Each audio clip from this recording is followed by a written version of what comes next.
Good morning, good afternoon, good evening. Wish you a wonderful day and Ramadan Mubarak to all of you. Welcome to the Institute of Global Professionals. IGP is a large platform where people from all over the world can learn together. And you can also feed your skill and develop your knowledge. Also, you can enrich your knowledge. So, it, let's let's learn and grow together.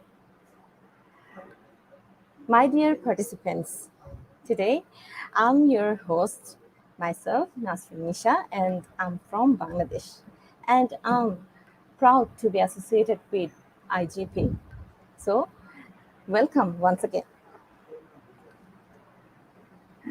Before starting the program, my request to all of you to share today's webinar to your newsfeed, to your timeline, to with your friends, your family, and your loving one. And also, like our Facebook page, subscribe our YouTube channel, and you can also mention your friends, family, and tag them too. So, welcome again. My dear lovely participants, we successfully completed our 483 webinar. This is our 484 webinar. I'm presenting 484 webinar. The title is Digital Literacy in Education. My dear lovely participants, today we have our honorable guest from Indonesia. So let's welcome our speaker. Welcome, ma'am. Okay.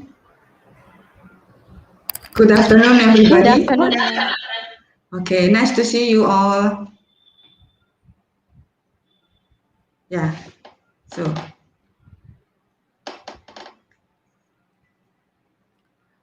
Yeah, Naris, can I start? Yes, sure, ma'am. Okay, You okay. can start your Before we start, presentation. I would like to say hello to everybody who's come from so many countries here. I see there are from Kenya and then Indonesia and the others area, Bangladesh, and so many places. It's a very honor. I'm here to be one of the speaker that I would like to share some experience and maybe we can discuss. We will discuss more about digital literacy. Okay. Can I start Yeah, share slide? Okay. sure, ma'am. Okay. Before we start, I would like to introduce myself. I'm Yulis. I'm from Surabaya, Indonesia. I'm a English lecturer. I'm teaching in Wijaya Putra University. It is located in Surabaya. My main job is teaching skills and also some my research dealing with the technology in learning language. So this one today, I would like to share some experiments or some experience and also some of my findings of my latest research. Yeah, and then I call it this presentation with the title with fostering digital literacy in English as a foreign language classroom in pandemic era. All right, this is the general topics of my presentation of my discussion. Okay, and then before we go to the next slide, I would like to say that you know that before pandemic, even though before the pandemic, we have already also dealing with the technology.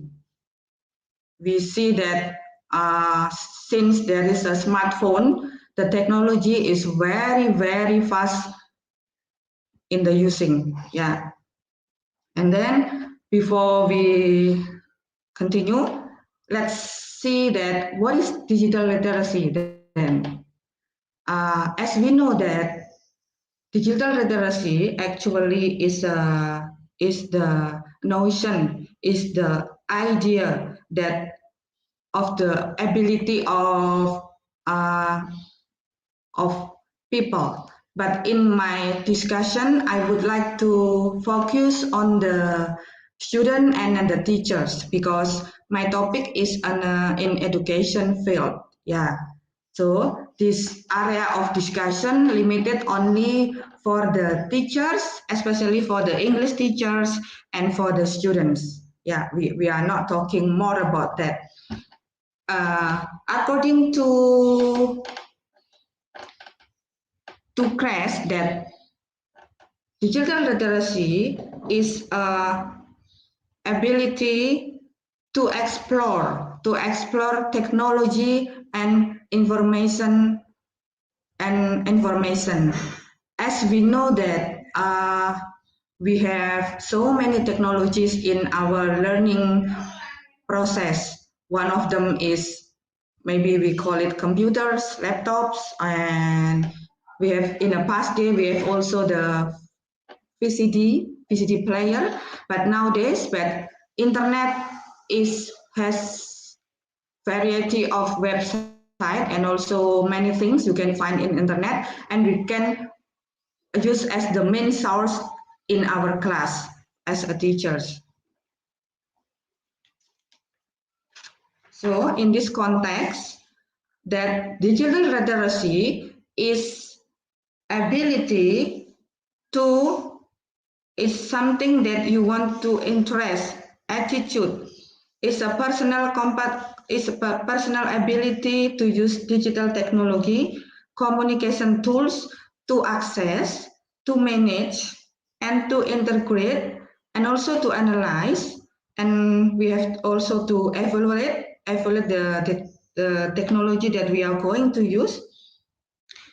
And this also covers the new knowledge when we are familiar with the technology or technology information. We should also create a new concept or a new knowledge about our towards the technologies. So this is the meaning of digital literacies. So as a teachers, digital literacies is a ability to manage the process in a learning and teaching process. So as a teacher, you have to be able to explore or to empowering the technology in your class. So when you have a new technology, you don't have to be don't to be depend on the mainly technology, but you are the one who use the technology, but you are not dictated by the technology. This is the meaning of the digital literacy for the teachers. But for the student, digital literacy is something that dealing with the ability of the student to access the learning materials in their class. So to access materials here means that the student must also master, and also in mastering the technology and also use the technology in their learning, they should have the feeling of comfort and also convenience, and they are enjoy to use the technology. So this is the main idea. What is the digital literacy for teachers and for the students? So we will go to the next slide. So according to this one, for the pictures, when we'll see the pictures in the slide, there are so many social media right now. You see, there are Twitters, Facebook, and then Skype, and we also have Zoom. Yeah, nowadays we have so many social media that we can use to facilitate our learning process. And as a teacher, we must able to empower and exploit those kind of things. Okay, According, this is the first slide, the one who digitally literate should be possess the variety of skill, technological, and cognitive required to find, understand, evaluate, and create, and to communicate digital information to wide variety of formats. So it means that this is for our all, for the student and also for the teachers, that we have to have skills as technical and cognitive. We have also master how to use the technology. And the second one, a people or a person, a teacher or a student who is digitally literate should use a different kind of technologies, so that it doesn't mean that when we are digital literate, we only use one technologies only. No, that we also it is a demand that for a teacher and a student we have explored so many technologies that already we have in our society. And the last one, the person who is digital literate should understand the relationship between technology and also the personal privacy.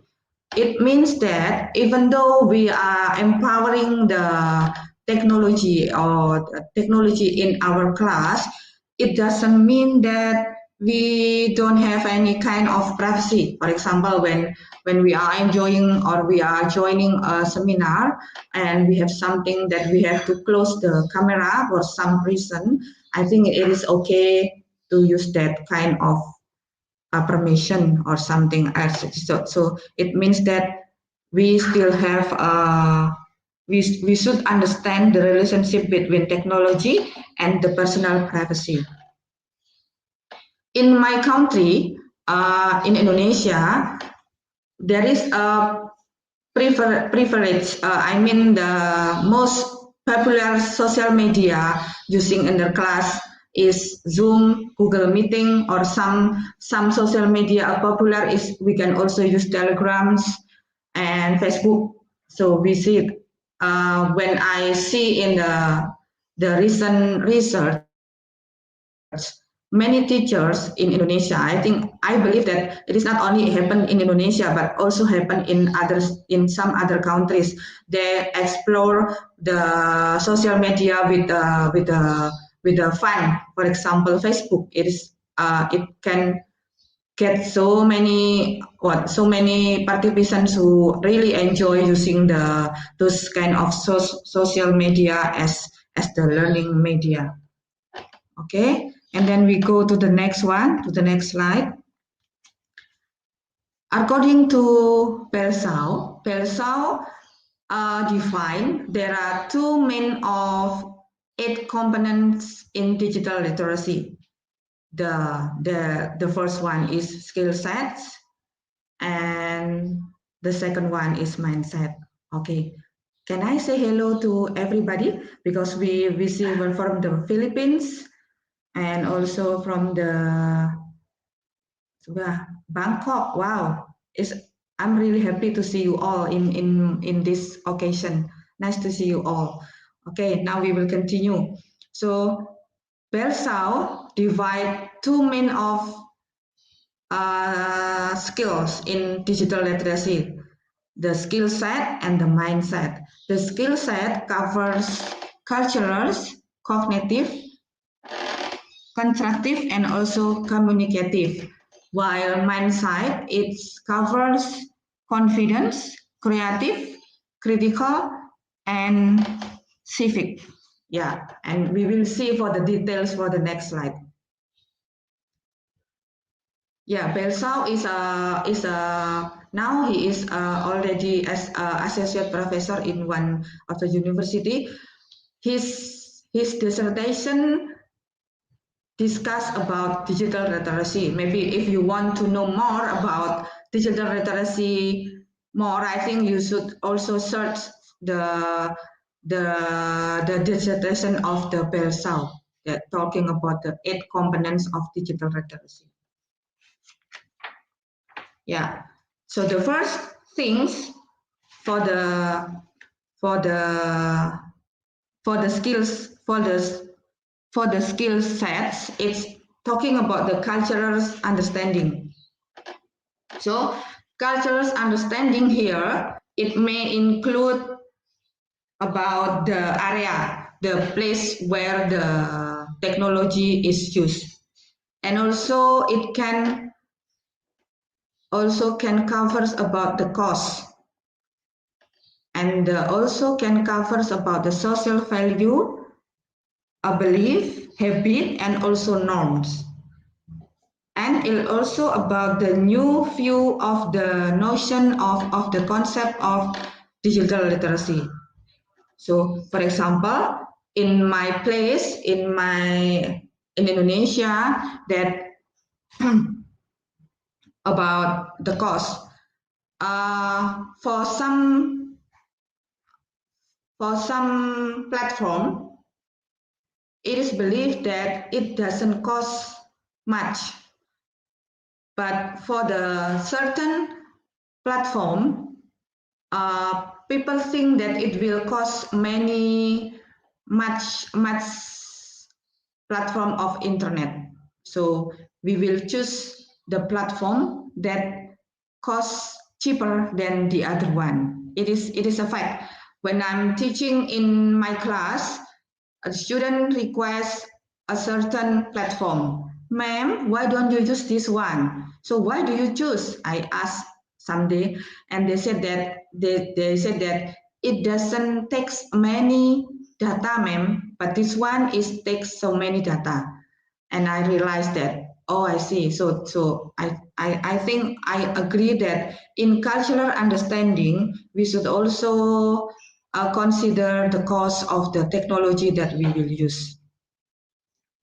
Okay, I think for the cultural understanding, for the first component in digital literacy, I think it's clear because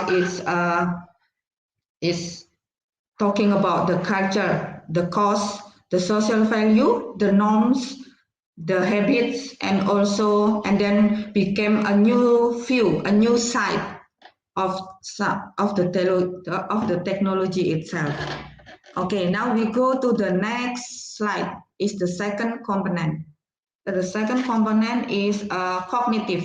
Yeah, cognitive. It deals with the how is the perception of the technology that we are using now. For example, now we are using a SteamYard. For me, SteamYard is unpopular. You know that I'm a little bit unfamiliar with this platform, but I think I'm happy because SteamYard is very slight. I mean, it doesn't take cost, and the internet also more stable than the other platform. I'm very happy. Thank you for the IGP choosing for the platform that very friendly to me. Yeah. So we come back to the cognitive component. This is the second one. Cognitive means that how we think when we are using the technology. So this is the concept that relies a branding logic. We think about the technology, and then we also thinking how we are using the device and how to use that. That includes the cognitive components. And then we go to the next slide. It is the third component. It's about constructive. Constructive, when this component deals with something that what is the goal, what is the aims or the objective of using this technology. For example, when you are giving a discussion, or maybe you need more interaction with the audience that you are going to talk to. Perhaps you will use a platform that can be the one the most give the interaction in a good way. Yeah. So this one is the meaning of constructive. How we should think the technology dealing with the goals, really dealing with the objective, the way how we use the technology. So that we have to use it very appropriately to enable constructive social action. This is the third of the skill sets, and the last of the skill set is the communicative. Yeah. So communicative component. Sorry. Oh, sorry. The constructive, communicative component. Communicative components is to foster or to enhance the communication. These components is to get the phase that the technology should be developed by the understanding of a certain norms, value, and ethics. As written in the slide, that communicative elements of the digital literacies is always closely aligned to constructive element that involve making something, a thing, some may new terms of a social object. So having a knowledge, skill, and understanding to do the constitute the nuts and the bolts of literacies in the digital network environment. So this is the idea of communicative in the components of digital literacy by Belshaw.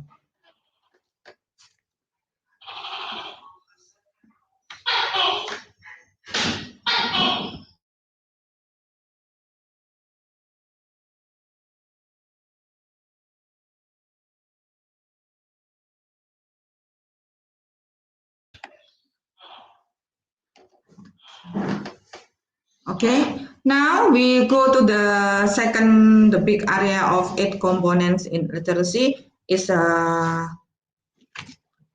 is a confidence. Yeah, it's a confidence. Confidence here, the idea, the component between teachers and students has to be confident to explore the technologies. Confidence means that both teachers and students able to choose or to access materials independently. It means that they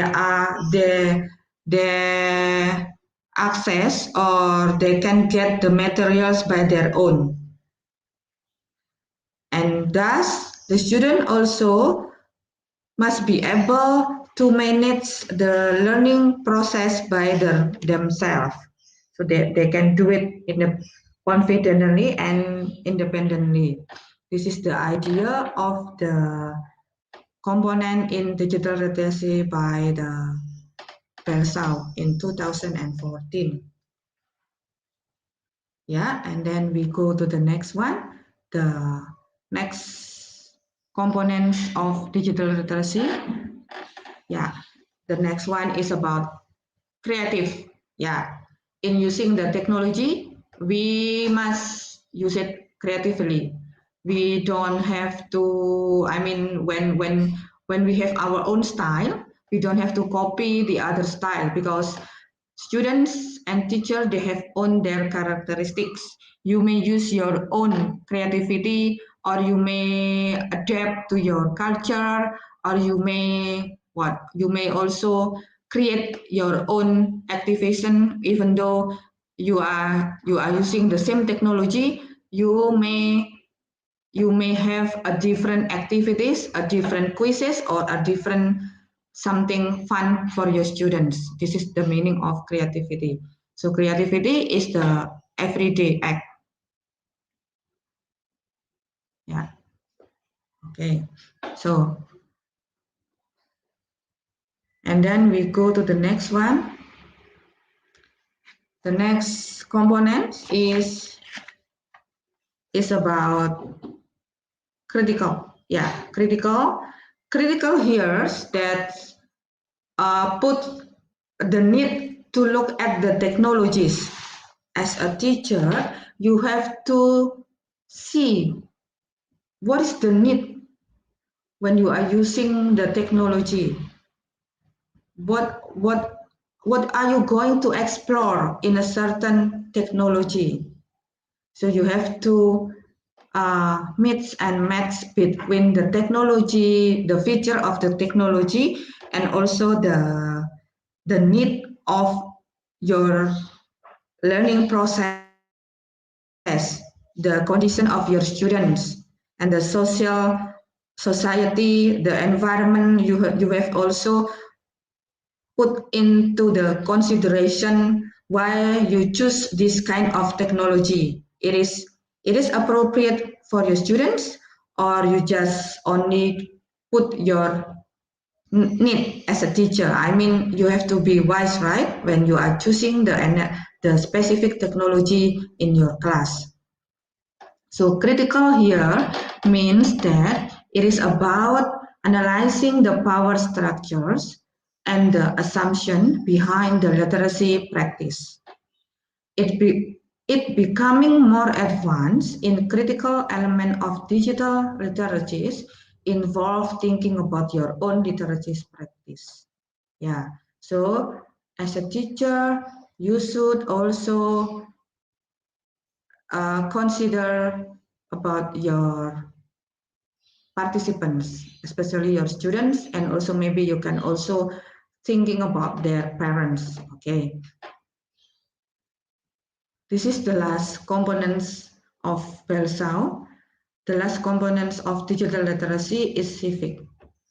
Civic here, civic refers to the how we empowering the technologies, how we exploiting the available technologies. Just like in my class, maybe this is I want to share my experience.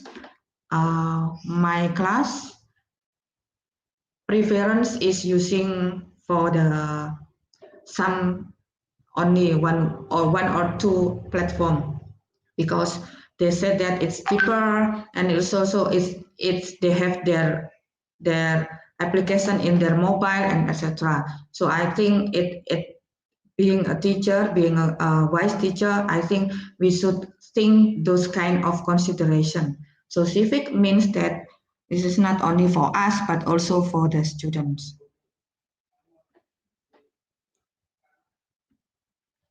Okay, now before we go to the next, the next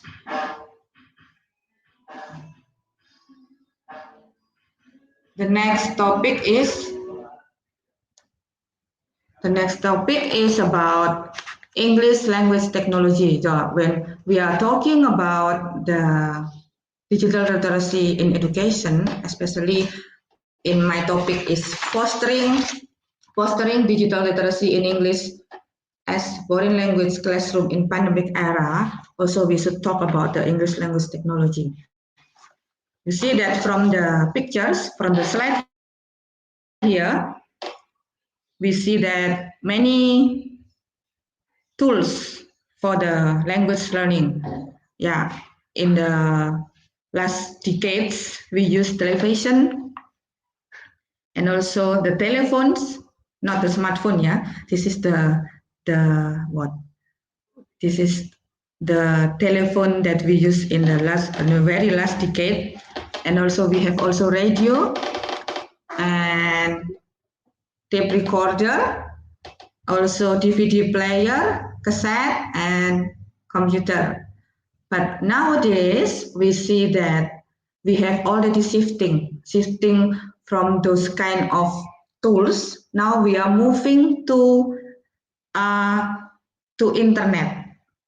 Yeah, we are using the primary context and resources is the internet. Without internet, we can do something that now we are doing, just like having a seminar, online seminar, and browsing for the materials and etc. You see that this a little young man, he's having just like us.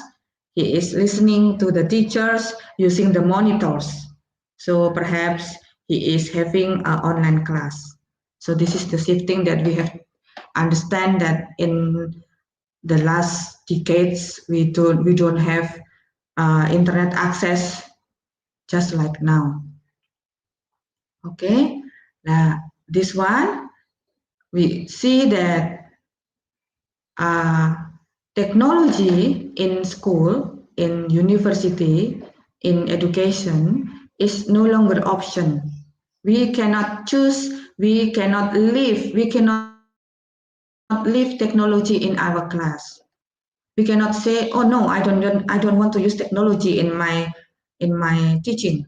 No, but it is not an option. It is a core of requirement of the today's school. You have to use it. Teacher cannot neglect it. Nowadays, teachers and students are expected to be technologically literate, just as the quality of school are expected to make effective use of the resources technology makes available. It is not, that internet, you can find the internet access in everywhere, the Wi-Fi, and also is without you in schools giving you a free internet access with a big with a big access. You may access the internet easily. So we see that English language and technology, they are in the same position. They are support to each other. Teachers are similarly expected to be technology illiterate. So as a teacher in this era, especially when the first pandemic era, we do have what we call it lockdown era. We don't go to schools. We don't meet many people. We just stay at home. We stay more at home, and we have class at home. We don't see each other too many, so we are using the online education. So I think pandemic, the COVID outbreak, really give a remarkable result on the way the use of the technology in the education, especially in English. So we have to familiar with those kind of technology, and also this is the standard of a teacher, that you have to be familiar with the technology. Yeah, this is the standard of for teachers. Yes. By the next.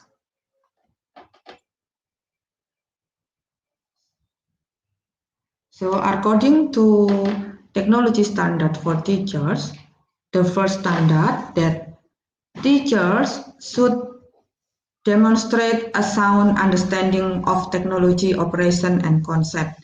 So before the teachers in a class, the teacher should master the technology that he choose or she choose for the class. And also the teacher must plan and design an effective learning environment experience and supported by technologies. This one with the sophisticated technology, teachers are challenged to create materials that support to the technology itself. For example, now we are using the STEAMyard. Yeah, STEAMyard is familiar with the PDF PPT and etc. So our job as a teacher, we have to create the materials into that kinds things that support to the technologies. Yeah, and also teachers implement curriculum plans that includes method and strategies for applying technology to maximize student learning. So the technology should maximize the learning, and teachers apply technology to facilitate a variety of effective assessment and evaluation strategies. So it means that when a teacher has already choose a certain platform in her class, it doesn't mean that he or she only create for the learning materials, but also he or she has to design the assessment, the evaluation strategies using that platform. Yeah, this is the job of the teachers. You do not only create or design the learning materials, but you also must design the assessment, the evaluation strategies. And then teachers use technology to enhance their productivity and professional practice using, this is the standard for the teachers. And teachers understand the social, ethical, legal, and human issues surrounding for the use technology in school and apply those principles in practice. This is what I have explained in the previous discussion on the 8 components in digital literacy is about the culture. The first component is about culture. So you have to understand the social norms, the value of the student, of the society that you the society that the people use the technology. You have to take into consideration. So this one also, language teacher should integrate pedagogical knowledge and skill with the technology to enhance language teaching and learning and describe 4 standard for the school.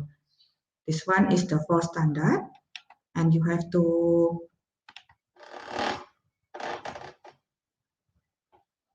put it in the goal of your learning.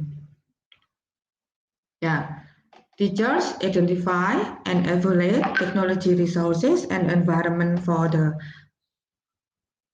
teaching context, and also language teachers coherently integrate technology into their pedagogical approaches. Language teachers design and manage language learning activities and tasks using technology appropriately to meet curricular goals and objectives. So, language teacher also must use the relevant research finding to inform a planning of language learning activities and tasks that involve technology. So, as I mentioned before, one of the topic that I will discuss also is one of my recent research. So, when talking about English language and technology, we also have supporting system in language teaching.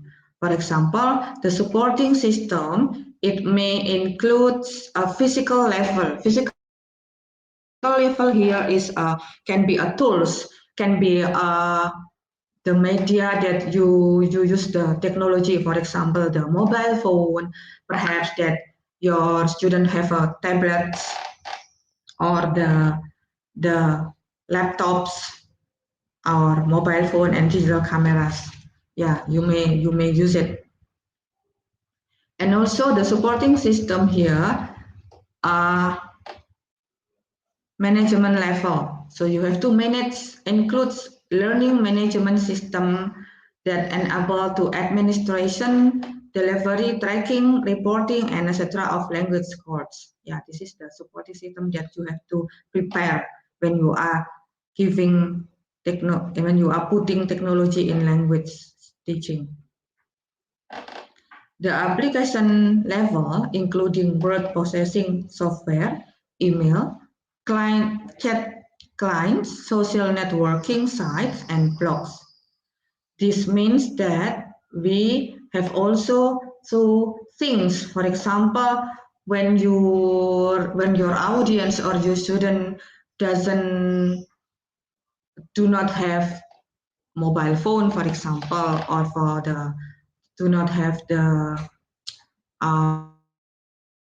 laptops. So please do not use technology that use those kind of things. It will make them not happy when they're having a class because they do not have it. So this one is what we call it supporting system of technology in language teaching.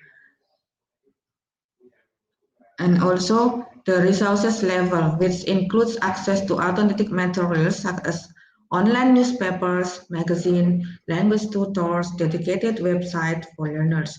Nowadays, we have so many websites, free websites that you can access to be as a main resources for your class. Many resources. And then the components technology level. For example, the spelling checkers, grammars, electronic dictionaries, and etc. So, yeah, for the next discussion, I would like to discuss the use of technology in skills class. Yeah, you know that language class usually we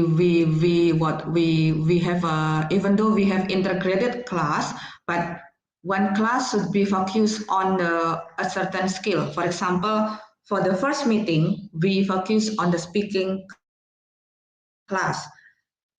When you are having a speaking class, you have to put the first consideration that this class needs a great interaction between teachers and students. Yeah, because the class usually more about discussion between student and teachers. So these plots are works for speaking class. This is the Zoom. You may also use the Skype, Jitsi, and then Teams, or perhaps Google Meeting, or etc. That can you make you convenience. But also in my environment, using WhatsApp video conference, you may also use for the speaking class. But when you are using the video conference of Telegram also can use by the speaking use for the speaking class. You may also use the video conference in WhatsApp, but video calling for WhatsApp, it is not the capacity is not more than 8 or 10. You may use it when you have a small class, but when you are having a bigger class, I suggest you are not using those kind of platforms.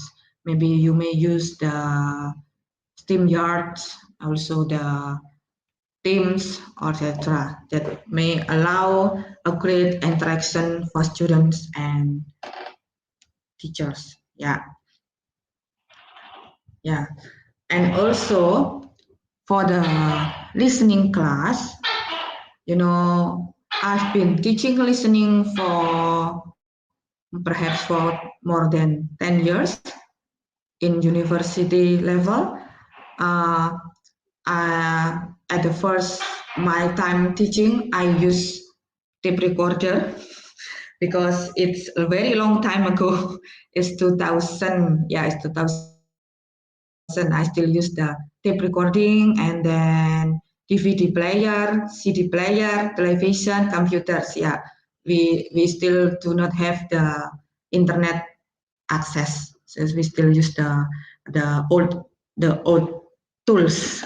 But now we have so many platforms that we can exploit for the listening class. Yeah.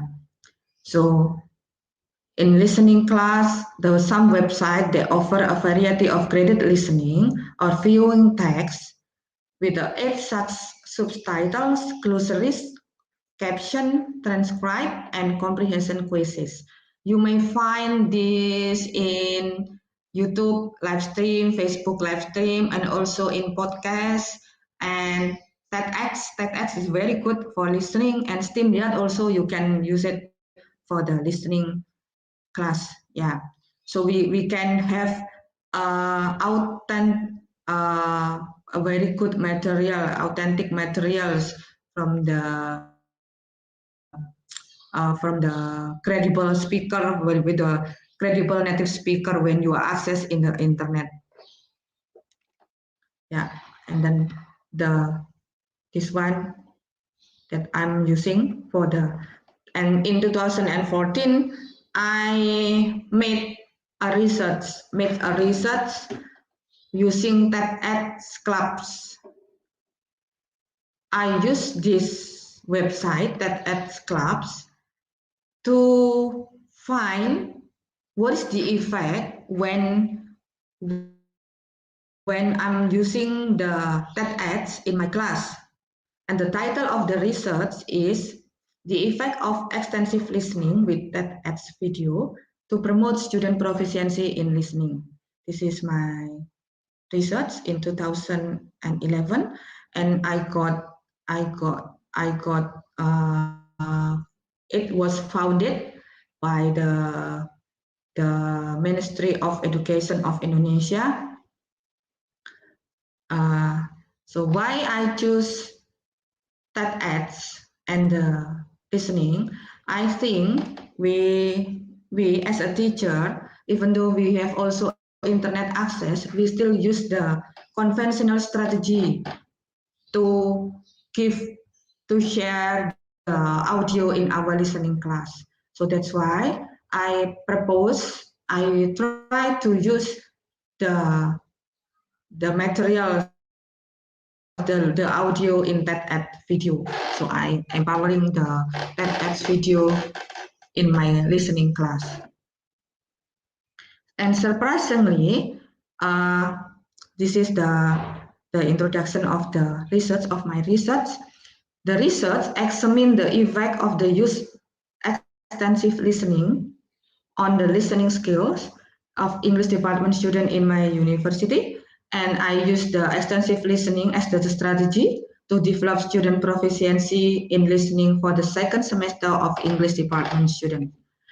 The focus of the research, it was to analyze the impact on the use of extensive listening in developing listening skill for a group of 10 English language department students. So I divided in class.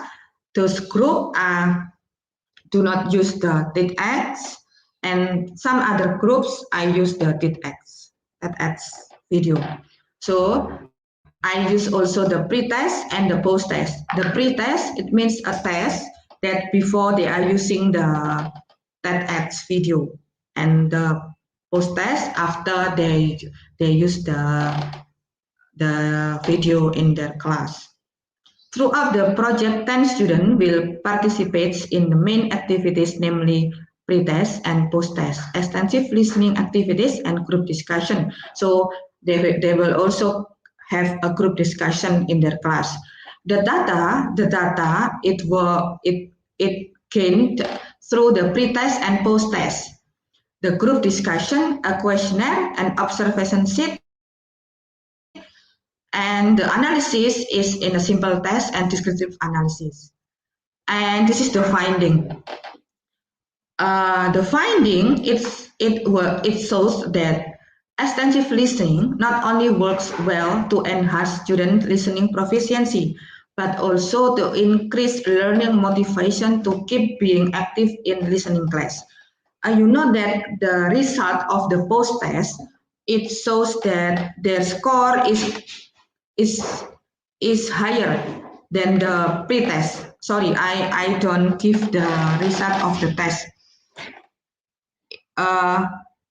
They are not also gaining in scores, but the student also having a good motivation. They feel motivated.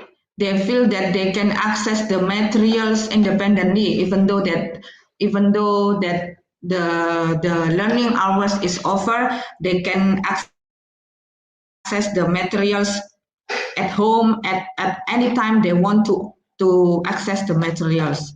This is the most crucial finding of my research. And so by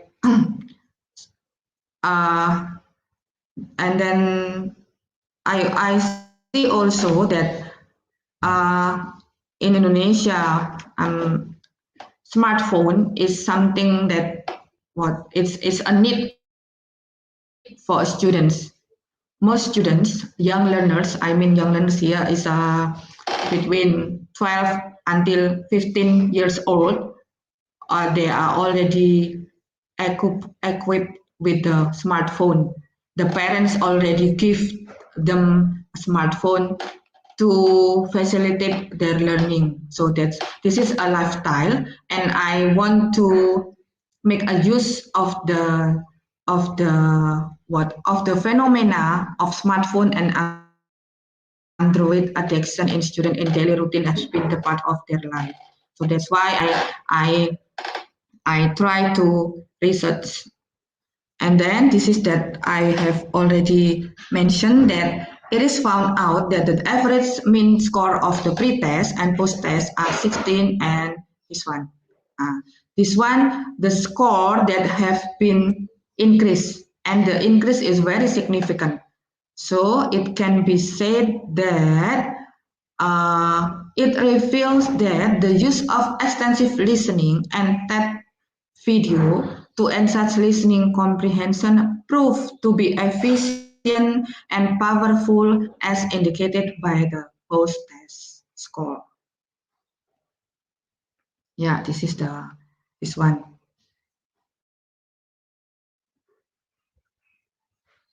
Yeah, and the next finding, TEDx also is to be powerful and effective learning activities. It is a good combination when you are using the video that available in internet. You you may exploit the video and the student feel happy. They are very enjoy viewing the video in their smartphone, in their tablets, and they also can access it at every time at everywhere they want to access. So there is no limit when they want to access the materials.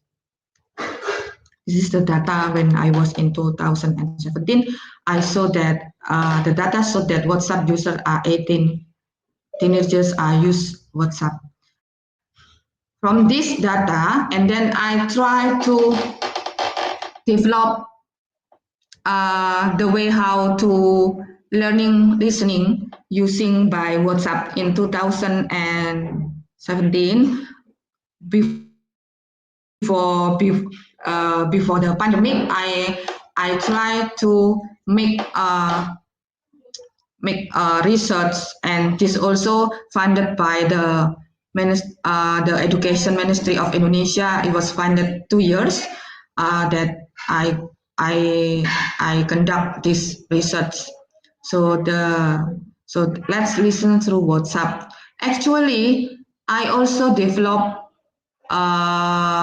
teaching not only for the listening, for the reading, for the speaking, and also for the writing. I use WhatsApp to develop the kind of the way the new style of teaching. So as I see that at the beginning of WhatsApp emerged in our society, so many people are using WhatsApp, and we do know that before WhatsApp is being popular, it was BlackBerry, right? But BlackBerry and then the BlackBerry was left behind, and the WhatsApp became the number one chatting platform. So I want to exploit the WhatsApp in language teaching, and this is the example of the way how I use the WhatsApp for the listening class.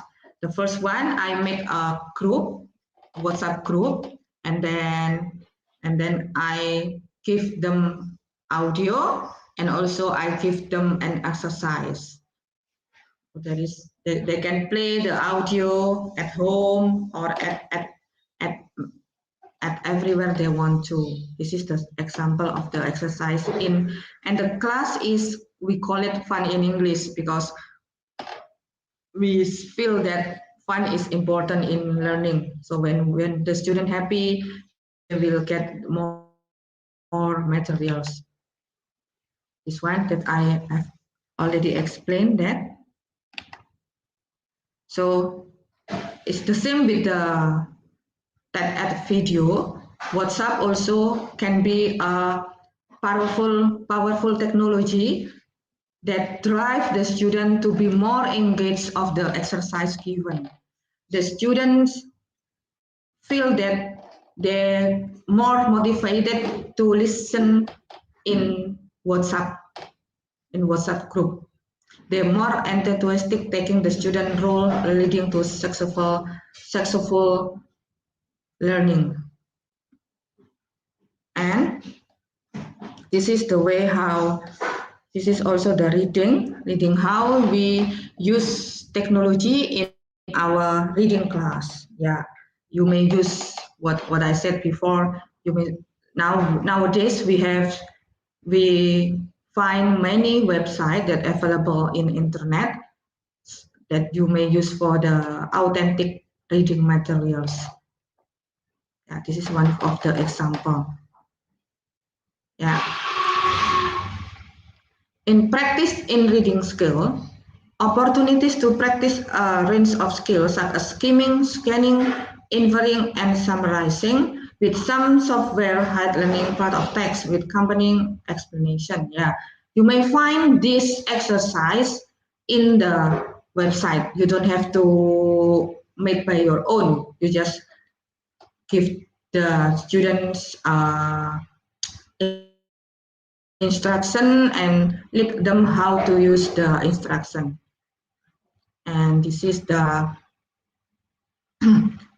activity that may the teachers use in the reading activities, text comprehension monitoring, and then using various modes of learning, using clear and explicit instruction, using graphic organizers, responding to a various type of question, responding to various type of question, and then analyzing, synthesizing, and evaluating the text. Yeah, this is for the reading activities when you are using the website. Yeah, and also writing class. Maybe for the writing class, you may use the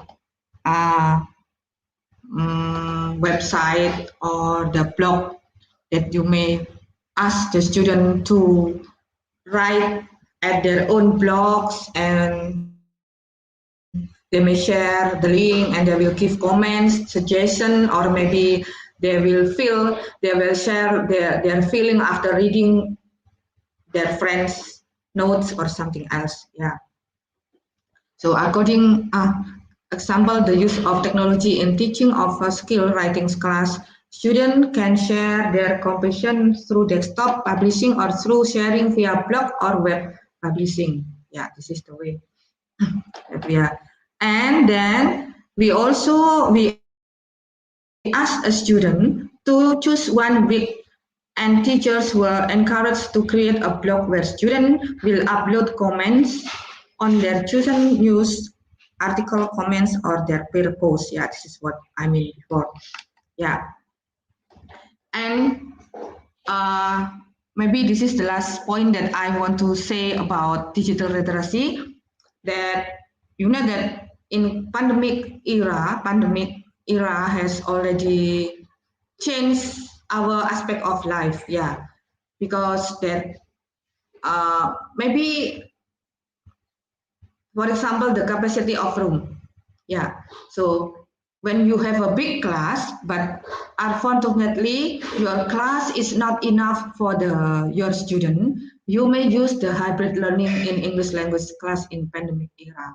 So hybrid learning is something that your student and the students are the half of the student are in the same time, half of the student at their home and the half of the student in their class with you. This is what we call it hybrid learning. So you know that in pandemic we cannot stay in very close with other, right? So we have to put in a distance. So I think hybrid learning is the answer. So when you have this problem, you may use the kind of hybrid learning.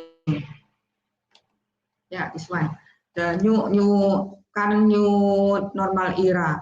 In my country, in Indonesia, the class is, I mean, the student who may come to school when the pandemic is in a very urgent level, the government allowed the student came only, for example, 40% of the class, and etc. This is what we call it, the standard operation when the outbreaks came out. The Indonesia carried this kind of policy. Yeah, but using the hybrid hybrid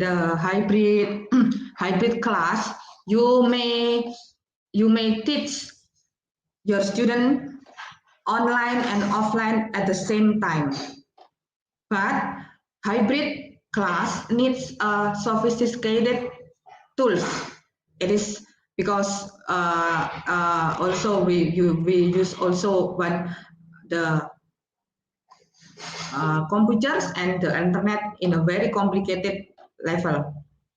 This one that I have mentioned before. Government policy on the level outbreak of 19 effect on the learning system in education.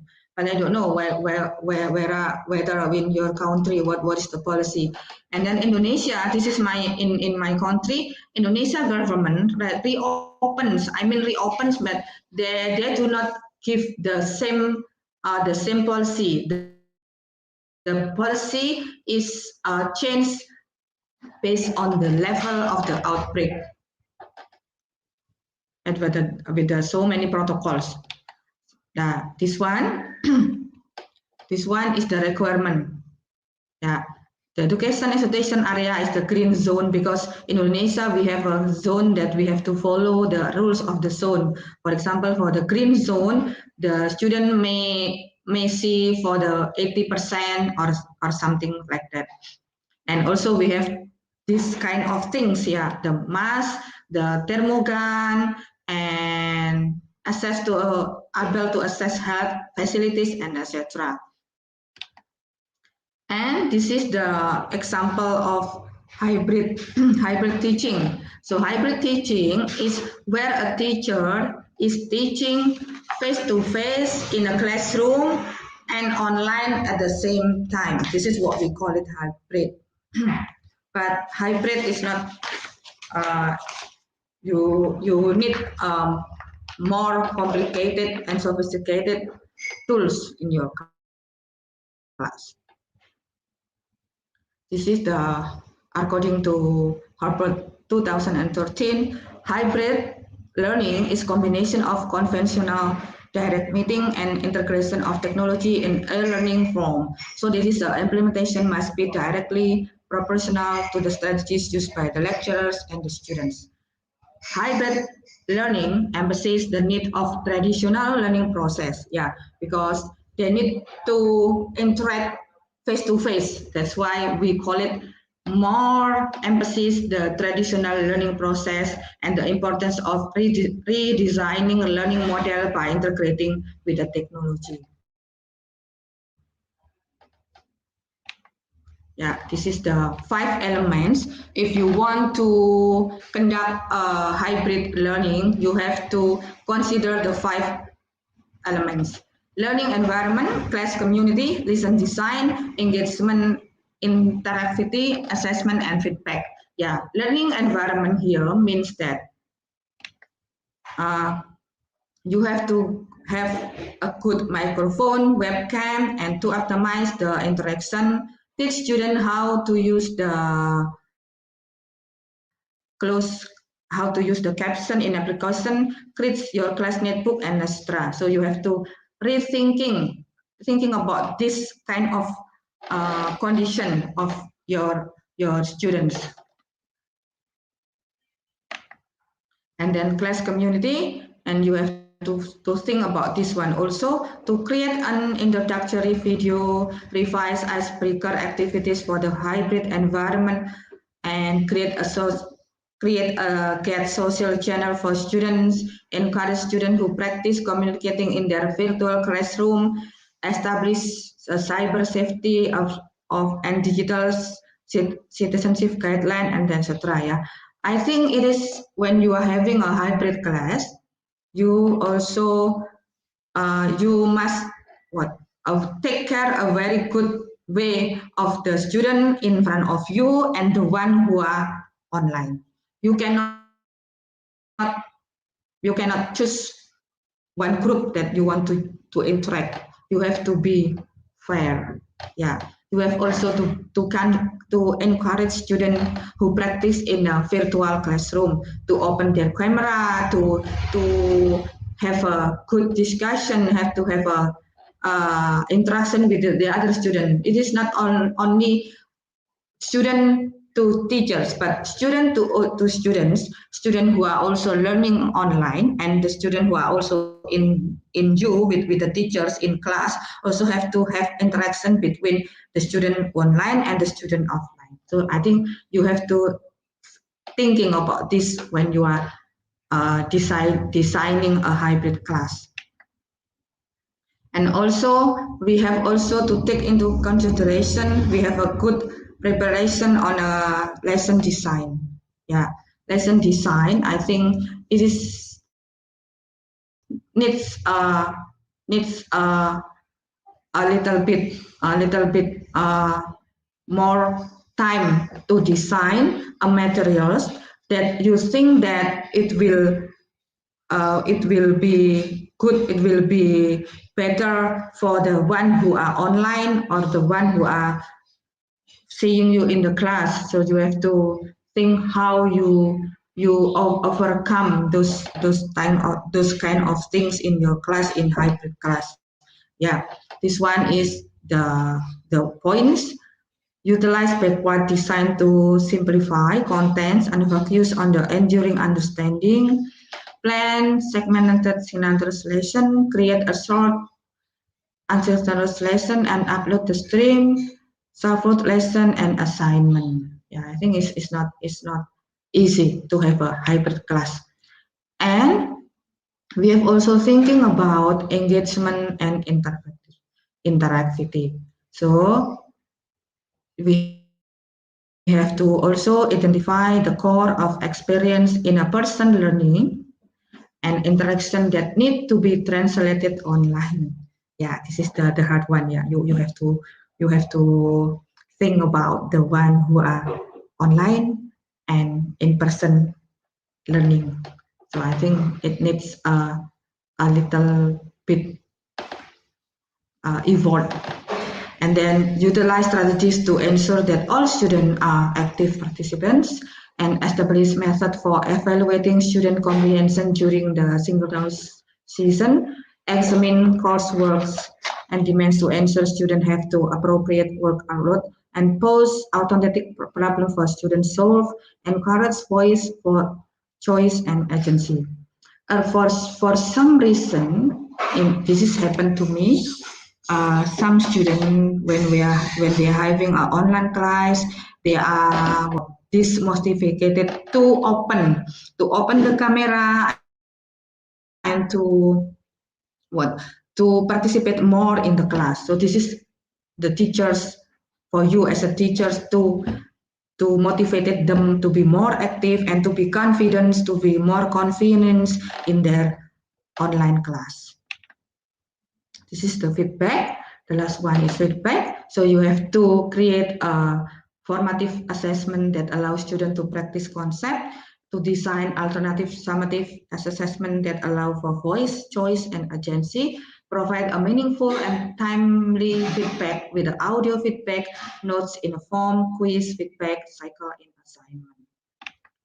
And this is that you have to be also things that information and communication technology provide opportunities to transfer learning from instructor-centered to student-centered learning. These tools spread learning, and consequently, a new society will emerge and more developed, capable of completing and cooperating globally. Moreover, we are in a global educational world which count on a blended learning in many subjects and disciplines. And also, it is a good example in a hybrid learning is to give a structured introductory tutorial, then to provide follow-up materials online. So we have to give a structure introductory before we have the real class. So additional research and pedagogical experimentation should be taken to obtain a deeper understanding for the factors influencing blended learning barriers. So it needs to be understood of several attitudes and opinions with regards to computers, literal participants opposed to people with a limited technology background. So before we decide that we will going to use hybrid learning, this is the most important that you have to think. Yeah, for the stakeholders, you have to take also into consideration. Moreover, the online delivery instruction, perhaps on the mobile device, enables smooth progression from teaching resources to assessment and back again. Future work will focus on developing computer mark assessment and assessment securities. So in conclusion, if may I make a conclusion here, the use of technology of information in language teaching is no longer an option, but it is a core requirement. Even though it is a core requirement, it is a teacher. It is mainly a teacher job to create a learning process that make the student feel happy and enjoyable in class.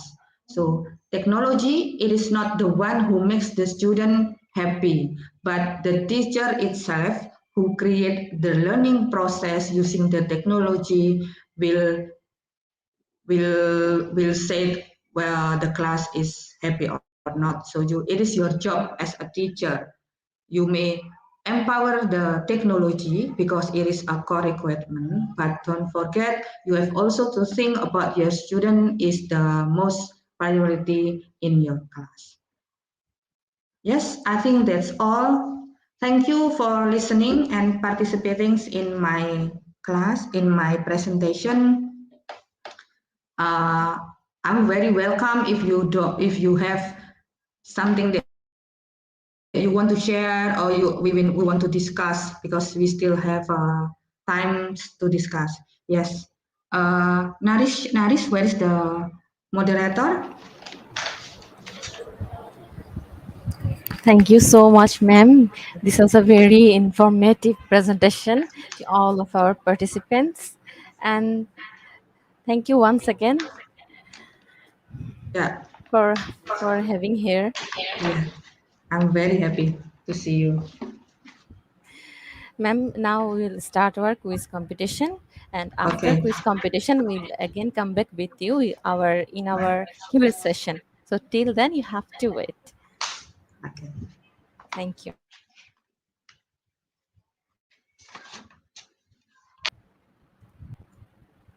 Dear participants, we'll start our quiz competition session right within a minute.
Welcome, my dear participants.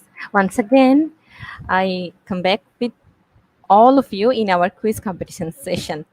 So, I give the link in our comment section to join in our quiz session. So, hurry up, click the join link in our comment section and join to our quiz session. You can see the quiz code in our screen. The code is IGPQUIZ. So give the code and join to our session.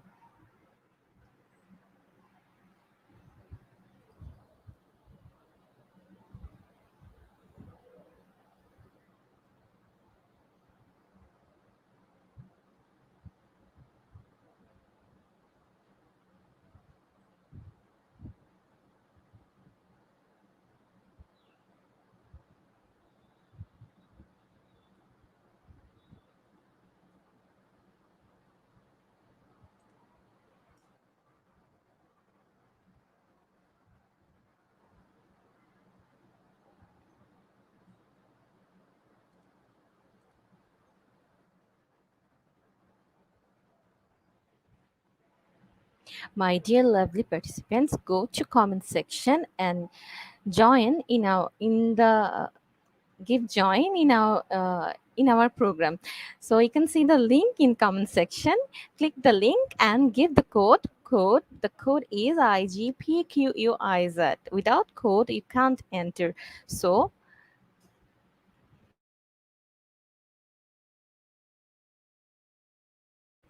come join the safe us.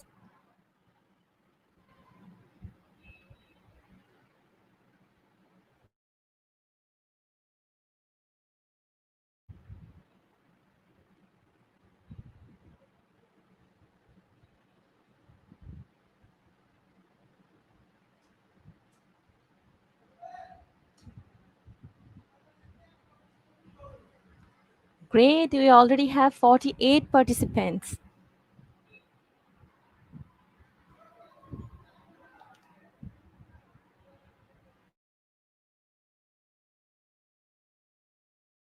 very exciting.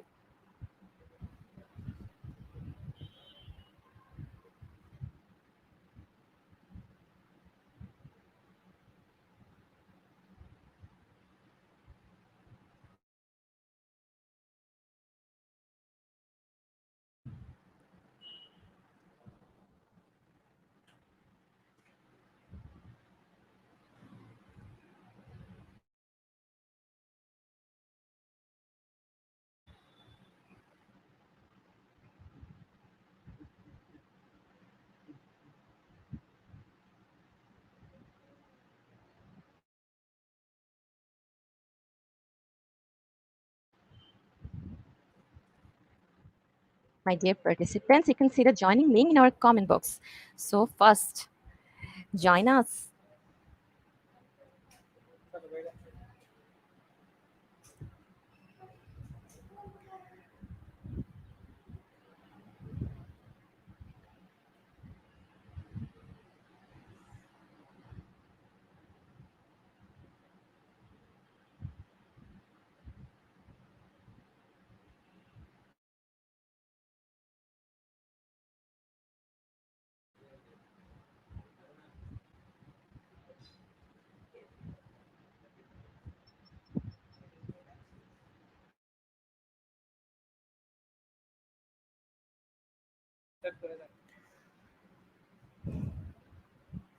Our first question.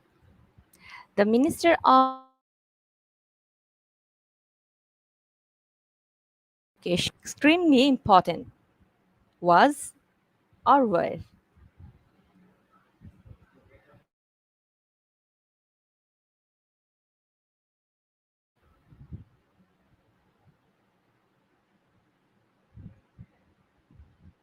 The correct answer is was. It gave the right answer. And Denis Jointu Sarso is on first leaderboard. Our next question.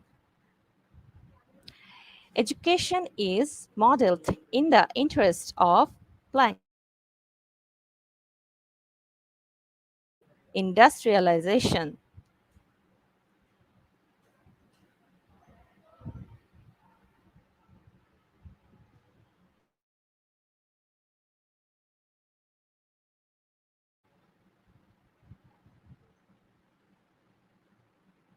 And the correct answer is industrialization. Only 21 gave the right answer.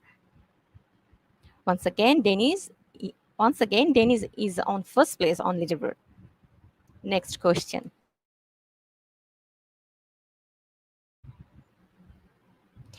Give one way the BBC can promote education and literacy or ensure education and literacy in is entertaining and engaging.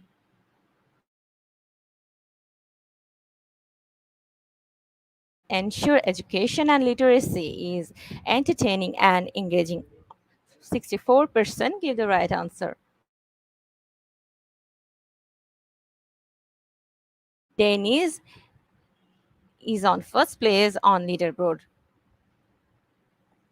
Next question.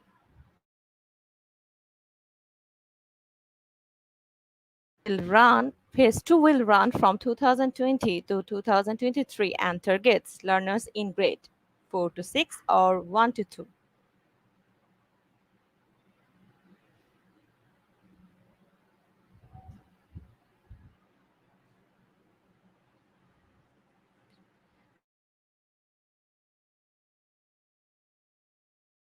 Answer is 4 to 6%. 88% the right answer.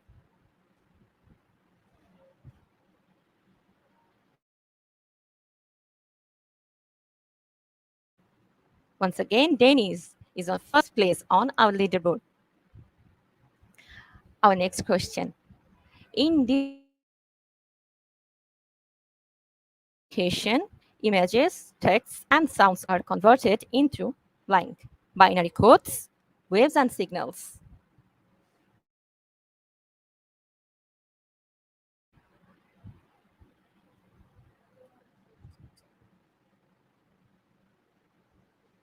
And the correct answer binary codes. 63% gave the right answer. Cristiano is on first place on our leaderboard. Next question.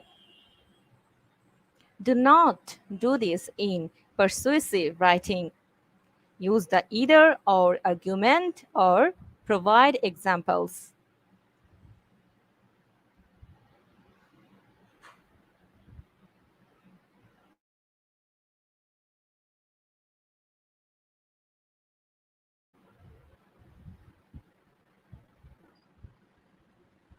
And the correct answer is use the either or argument. 70% gave the right answer. Rosie is on first place in our leaderboard. Our next question. Which one of the following is not a rationale for ICT integration in education? The ICT rationale or the pedagogical rationale?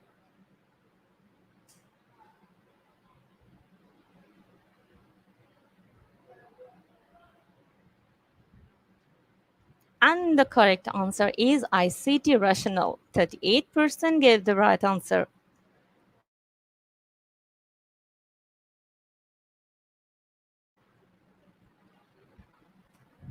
Alex Xavier is on first place in our leaderboard. Our next question. Digital fluency means knowing when to use your phone and when not to, or play ping pong.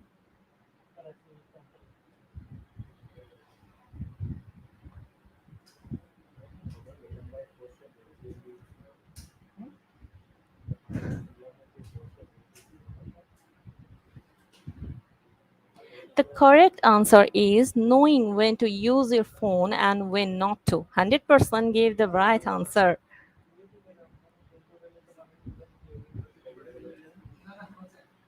Alex Xavier is on first place in our leaderboard. Our ninth question. Grade 1 and 2 interactive digital content has been installed in DLP devices. Is it true or false?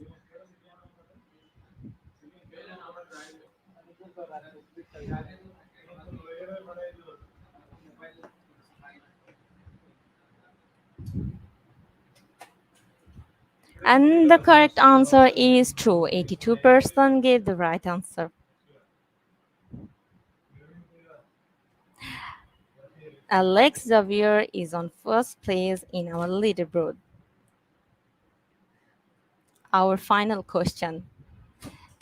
This professional development is to encompass critical thinking and digital literacy.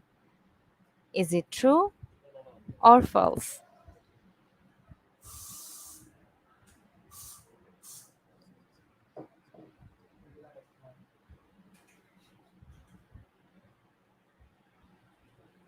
And the correct answer is true. 100% gave the right answer. Once again, Alex Xavier is on first place. Congratulations to all of our top 10 participants, top 10 winners.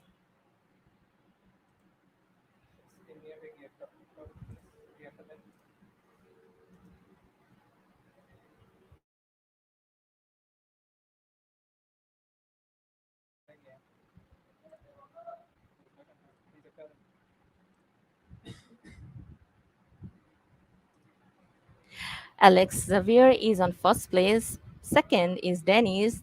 Third is Evelyn P. Perry. Fourth one, Rosie T. Yosors. Fifth one, Zina Zin. Sixth position, Maria Julita. Seventh position, Carol Alvarez. Eighth position, Steven Baluda.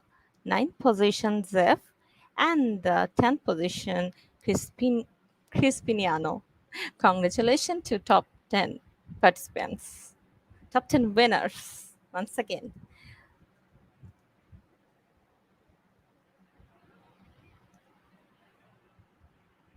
You can get your certificates, quiz certificates, after the program on our Facebook page.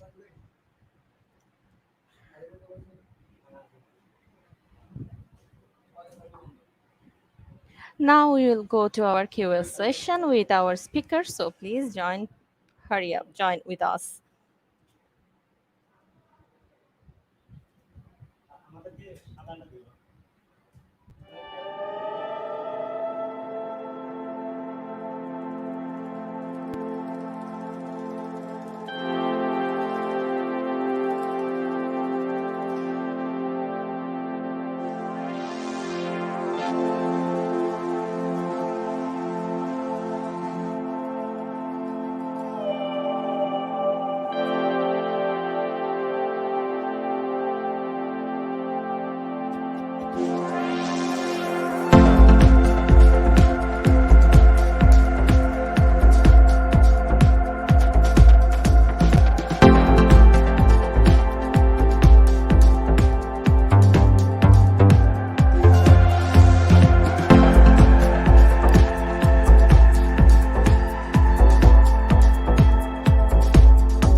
Well, once again, ma'am.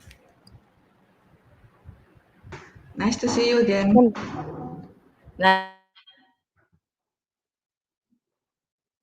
To for Q session, ma'am, our lovely participants ask their question based on our topic, today's topic, and we'll pick the question from comment section, and he gave the answer to Okay. them. Okay.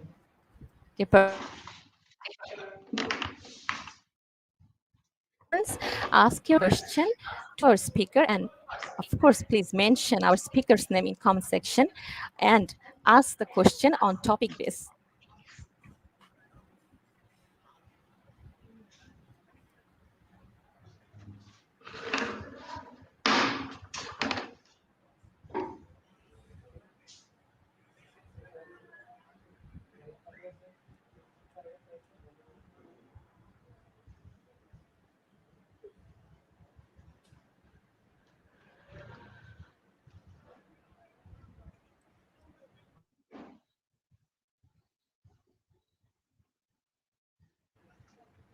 The participant is still waiting for your question, so hurry up.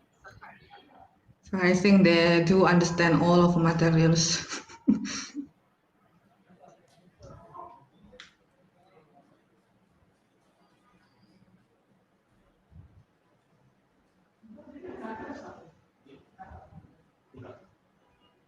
Yeah, this one. Okay, here we got our first question from Evelyn Vaperi. Good afternoon, ma'am Yulish. What are your challenges encountered during the conduct of your study? Thank you. Okay. Thank you. Can I answer? Yeah, sure. Okay. Hello, Ma'am Evelyn Wefrey. Yeah. Thank you for asking about the research that I have already conducted.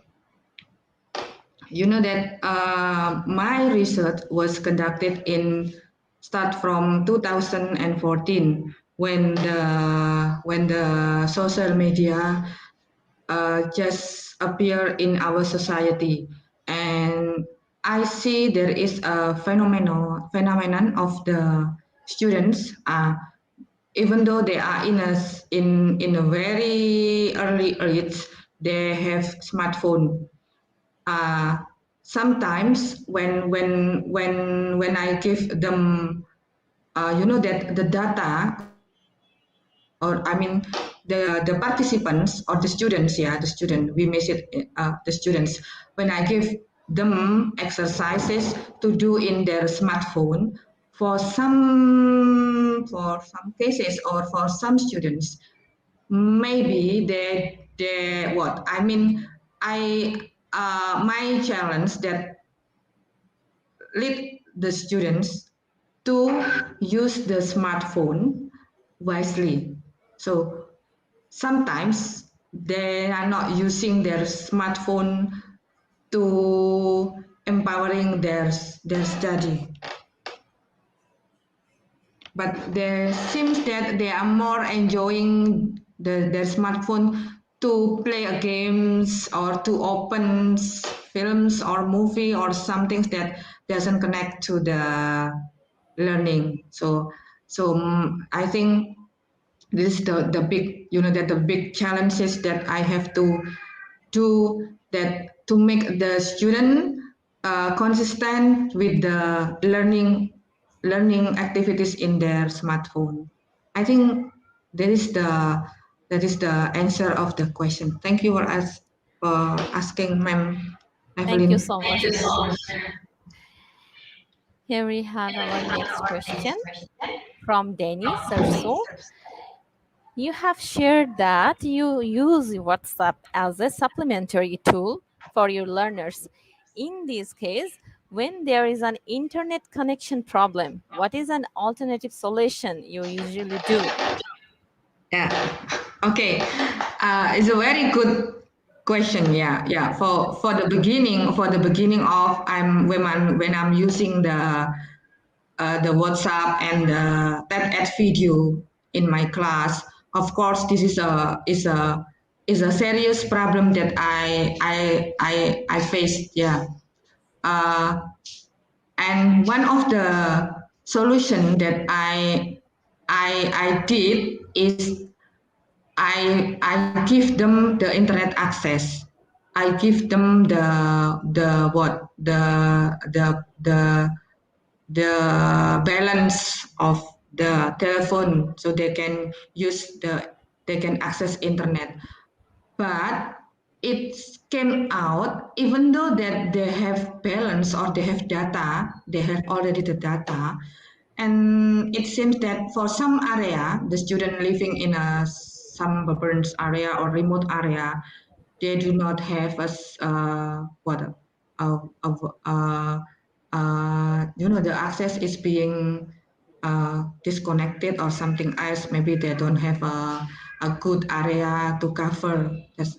I think I mean it is a hard it is a hard a job for us as a teacher when we decided to use the what is the internet as the primary resources, because for the some area that doesn't cover the internet access, it will be very hard. But I think as a teacher, we should be wise to decide what kind of learning activities of what kind of line media that we will use in the digital era. Thank you for the question, Dennis. Thank you, ma'am. Our next question from Maria Zulita. How can we effectively teach to our students the good manners and right conduct in a digital age? Mhm. Okay, thank you. Yes, as we are living in digital era, we also have to maintain our manners and behavior rights. Yeah, this is also is our job as a teacher, that we do not neglect the manners and the behavior, even though we are using the what we call it the modern era. Yeah, for me, when I'm having my first class, usually I have such kind of what is it appoint is a agreement, is a kind of agreement between teachers and the students, how to react, how to behave in the platform that we are going to use in our class. For example, when we are using a SteamYard, there is a rule that we have to open the camera because we want to see each other when we are having a speaking class or something else. And also we have also a rules that when you when you open the camera, you should wear appropriate clothes or something else, just like that. And you cannot what show something that it is not appropriate to show. That is my trick, that I have such kind of agreement in the beginning of the class, how react, how we behave, how we will use the technology. That's all I think Thank you, for ma'am. the. Yeah. Thank you, ma'am. Yeah. We have our next question from once again from Dennis Serso. One of the challenges of digital literacy is the availability of learning devices the students use. What advice can you give to the teachers who may conduct the same field of study? Okay. Thank you. I hope that my answer will do. Yeah, will provide a good view of the idea of digital literacy. Okay. The challenge, yeah, to the same field of the study, right? The maybe the future research, yeah, for the Dennis, yeah, Dennis. So which one? Yeah, I think there are abundant of things that you have to you may research, you may do investigation for the further research. For example, nowadays that you people may tend to use the hybrid learning. So maybe you may make research, a further research on the flip learning, or sorry, hybrid learning, or something that deals with this learning. And also you may also research the opportunity or the barriers, and also the learning style, or everything that you may find that suit with the hybrid learning. I think because it's hybrid learning in my place, it is not easy to do, because it is a big challenge for us as a teacher to have a hybrid learning. It is the future of learning. Maybe that's my answer.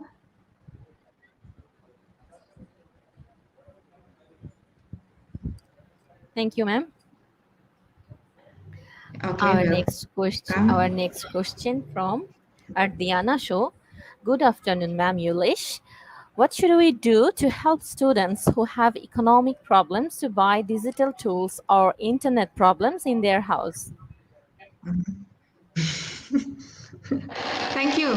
Yeah, that's also happened to me when my first research in 2014, when I used WhatsApp as my research object. Yeah, it's happened that they don't have they don't have money to cost the internet. And since that it is my then I make the internet available for the students. Yeah, this is I think it is not very easy, yeah, when we have to use the internet, and the problems that the student cannot afford the internet access. We are very sad, but I think we still have a what a way how to overcome this kind of that. For the economic problems, we may talk to our principals, or maybe we will think about the funding or something else. Yeah, thank you. Thank you. Our next question from Chester. Good afternoon. I'm a mathematics major. You have presented the significance of digital literacy in language courses. Do you agree that digital literacy is also important in teaching mathematics? Yeah. Hello, Chester. What a good answer. Yeah, I think digital literacy is can also cover all the measures in our learning process. Yeah, and not also in language, but also in science, and maybe social, or maybe humanitarian subjects. Yeah, but you need to know what is the digital literacy in mathematics, Chesters. Yeah, please try to find out. Thank you, ma'am. Our next question from Maria Zulita. How can we teach honesty to our students if all the informations and answers are all available in Google? Yeah. This is very smart question. This also happens to me. you know that as a teachers, when we are having a question for the student, when we are giving the student question, you should put a question. For example, you do not give the question the student the same just like in the Google. For example, you just asking what is digital literacy. Of course, the student may find the answers in the Google. It is not what it is not a wise for teacher asking a student just what the like the internet says. But as a teacher, you are challenged to make the student to get more information of the digital literacy. For example, you may ask the student how would digital literacy will take a place in your learning, for example. So it is not you cannot find those answers in the internet. So you have to create an answer that doesn't exist in the internet. I think this is the most important things that this is the job of the teacher, of course. Yeah. Thank you. Is that true? Yeah. Our next question from Rose Fanner. Good afternoon, ma'am. Digital literacy is not easy to adapt in the school without the support of the administrative level. How can we convince them to level up their leadership? Thank you, ma'am. Okay. Thank you. It doesn't. What do you mean by the? It is not easy to adapt in the school. I mean that maybe the stakeholder of the school doesn't support the digital literacy. Is that the meaning? In my opinion, in this digital era, that there is no school that will not support the digital learning, because nowadays that digital learning is taking the place of the conventional learning, even though we still use the old strategy, but we must use also the modern one. Yeah. Thank you, ma'am. Our next question from Aburn. Good afternoon, ma'am Yulish. I am a Bachelor of Elementary Education. What kind of strategies or technologies I need to use to get the attention of elementary students, specifically in primary level? Okay. Thank you for the question, Abran. Yeah, you know that my WhatsApp research, I make a research on WhatsApp. One of the object is the elementary school. I use WhatsApp to teach the elementary school to read. I mean, you know that some of elementary school do not have the ability to read appropriately. And then I empower their parents also. I ask the parents to use WhatsApp to teach them how to read using WhatsApp. But this, I think, nowadays the elementary students, we have so many YouTube or website that use the interesting pictures or video or something that moving media is very many available in internet.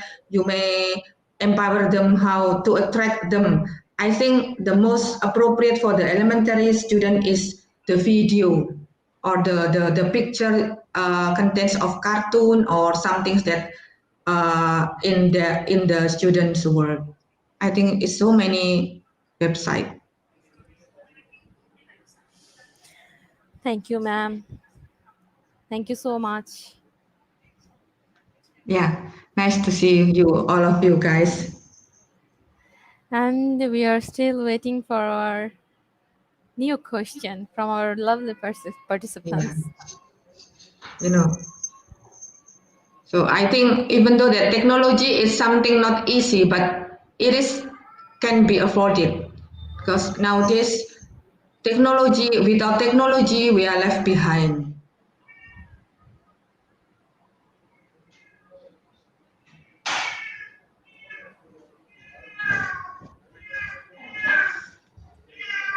I'm sorry, there is a cat.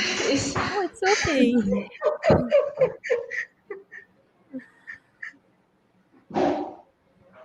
I think people love animals, so no one gonna Yeah. mind.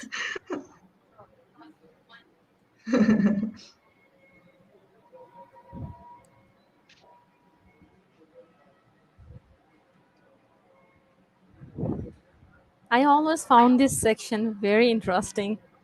Thank you. Thank you. Hopefully that everybody will get a new side of the use of technology in their learning, not only for the language learning. Open a new side.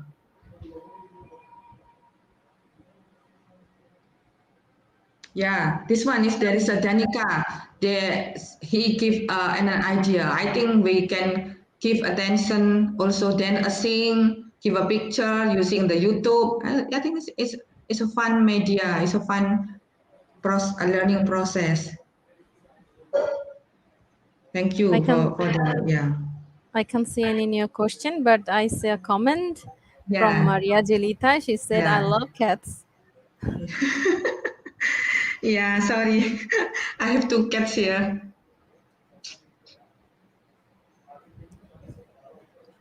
I think we have no more question here. Yeah.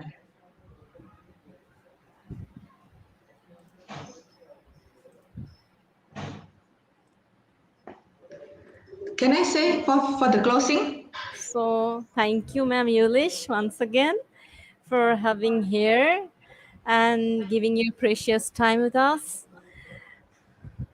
Thank you so much. Okay. Thank you for the participating and also for the wonderful moderator Nisha. Yeah. Good luck to you and all everybody. If you want to ask me more question, I will be very happy. You may email to me. Yeah. Thank you. Thank you. Nice to see you. Thank you so much, ma'am.